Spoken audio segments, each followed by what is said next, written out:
Yes. A patriarch is the male head or father of a family. Well, what if it's a mother? Then it's the matriarch.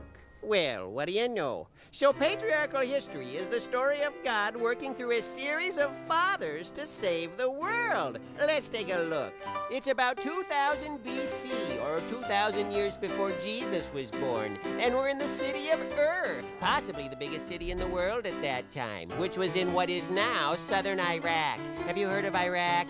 Yes, it's been in the news. Anyway, that's where Abram lived. Abram? Who's he? He's our first patriarch.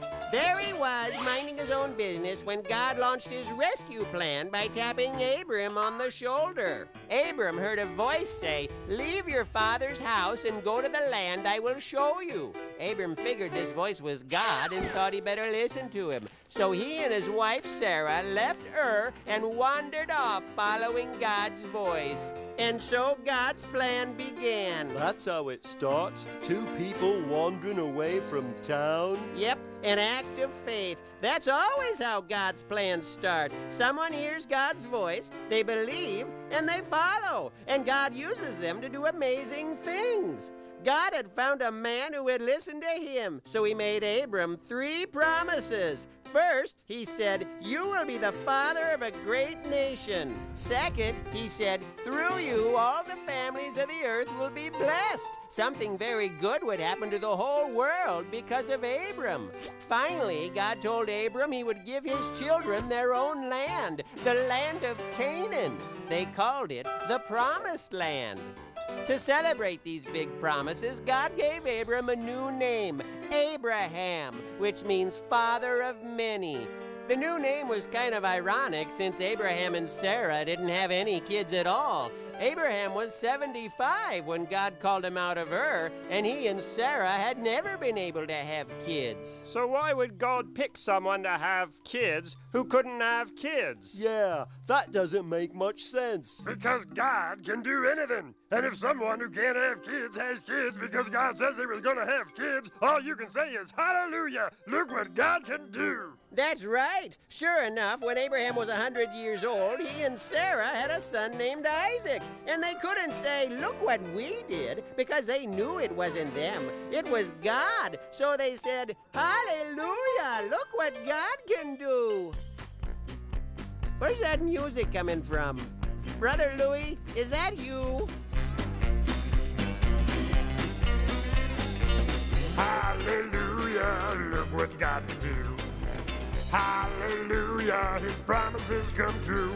If God is who he said he is, then we can trust his promises. So, hallelujah, look what God can do. By faith, Abraham left his home in Ur. What's faith? Faith is believing that God is who he says he is, and that he'll do what he says he'll do. God said Abraham would have a son even though his wife couldn't have kids, and he was crazy old. And Abraham believed God. He had faith, and God gave him a son. Now, our faith grows the most when it's tested. So God asked Abraham if he would give up his son. Give up his son? Why would God want him to do that? God didn't want Abraham to give up Isaac. He wanted him to be willing to give up Isaac. God wanted to know if Abraham trusted him more than anything. Wanted to know if he would let go of everything before he'd let go of God. So what happened?